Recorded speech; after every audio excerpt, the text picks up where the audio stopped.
qualquer modo, a direita está bastante dividida, está bastante fragmentada, o próprio bolsonarismo está, né? E aí o Kassab resolveu, não vamos voltar ainda à tarifa hoje e tal, mas o Kassab resolveu tirar uma casquinha nesse meio aí. Vale a pena a gente fazer uma observação específica sobre isso, né? Porque ele resolveu, ele falou assim: eu vou fazer o seguinte, vou juntar Tarcísio com Caiado, que é obviamente uma provocação para os bolsonaros, né? E vamos tratar disso agora, depois a gente volta ainda para o Green Card do Eduardo. Pois é, o presidente nacional do PSD, Gilberto Kassab, publicou nas redes sociais um convite para a convenção partidária que associa o governador de São Paulo, Tarcísio de Freitas, do Republicanos, ao presidenciável Ronaldo Caiado, do PSD, ex-governador de Goiás. A postura gera um mal-estar, uma vez que Tarcísio apoia o senador Flávio Bolsonaro, do PL, para o mesmo cargo. Na semana passada, Tarcísio confirmou presença na convenção estadual marcada para o próximo domingo, na sede do partido em São Paulo. Ela ocorre imediatamente antes do ato inaugural de campanha de Caiado. A ideia era participar apenas da primeira parte, de modo a evitar encontrar o adversário de Flávio. Kassab, contudo, distribuiu um flyer que une as duas figuras. Kassab será o número 2 da chapa de Caiado, que patina nas pesquisas eleitorais e tenta se posicionar no segundo turno contra Lula, ao questionar a viabilidade de Flávio. Em discursos e entrevistas, o goiano critica a postura do filho de Bolsonaro no tarifaço anunciado pelos Estados Unidos, entre outros temas. Só intriga, Reinaldo? É, uma entregazinha, é boa. A política também é feita disso. É claro que eu duvido que o Tarcísio vá continuar até o evento em que apareça o Caiado, né? Especialmente com essas pancadas que o Caiado está distribuindo na família Bolsonaro, né? Mas aí o que o Kassab está fazendo é o seguinte: olha aqui, tá vendo? Essa sim seria uma boa aliança. E lembrando mais uma vez, né, que a direita tinha um candidato que não um Bolsonaro. E o candidato que não era Bolsonaro era, obviamente, Tarcísio de Freitas. Veja, eu nem tenho a certeza, viu? Alguns têm. Eu nem tenho a certeza, Leonardo, de que fosse Tarcísio e, e agora Tarcísio estaria na frente. Tem gente que tem a convicção disso, né?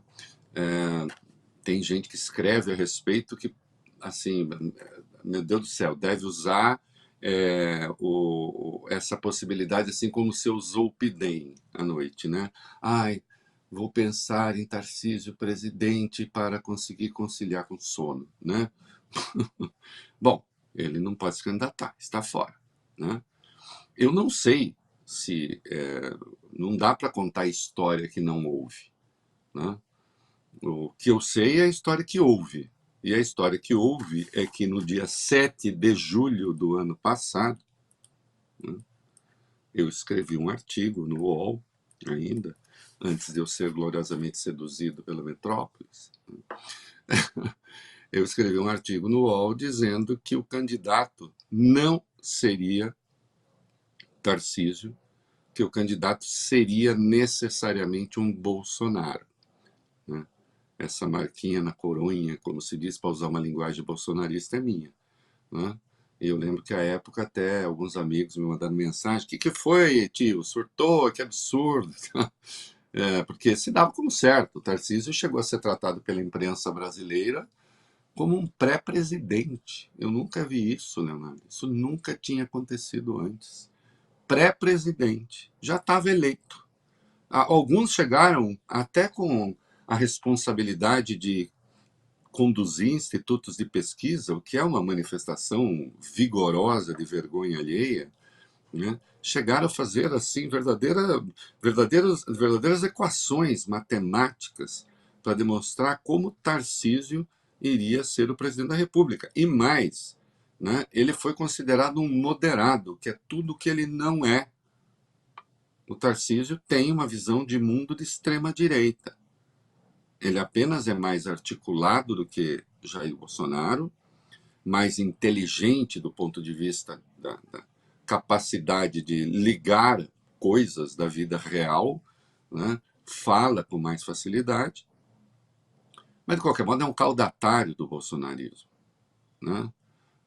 Impôs a agenda bolsonarista a São Paulo. Impôs a agenda bolsonarista a São Paulo na polícia, impôs a agenda bolsonarista na educação. Né? Não tem. Ele é um bolsonarista. O fato de que seja mais articulado, não. Né? Agora, evidentemente, se ele fosse o candidato, então, eu escrevi, os bolsonaros iriam para o segundo plano da política. Né? Iriam para o segundo plano. E Tarcísio passaria a ser a liderança da direita. Né?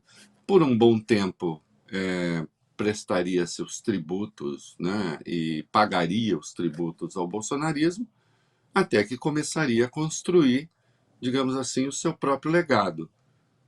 E o Eduardo sentiu, corretamente que eu digo, do ponto de vista dele, ele sentiu o cheiro da obsolescência, né? Falou, olha só, né? A gente pega, elege esse cara, e por quanto tempo isso dura? Né? E aí eu escrevi, então, naquele 7 de julho, dizendo, para um Bolsonaro, melhor perder para Lula com um Bolsonaro do que ganhar de Lula tendo um outro nome da direita. Né? Falei, porque para eles, para quem quer controlar a oposição, a derrota também é vitória.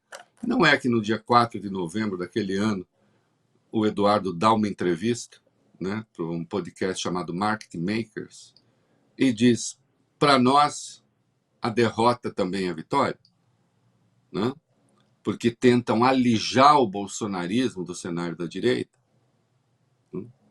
Então, o Kassab está lembrando isso, na verdade. Está lembrando. E o Kassab era o grande articulador, àquela altura, da candidatura do Tarcísio à presidência. Né?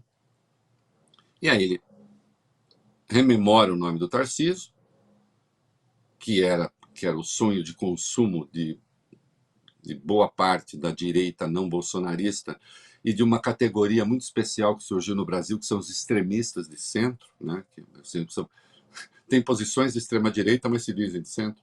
Né?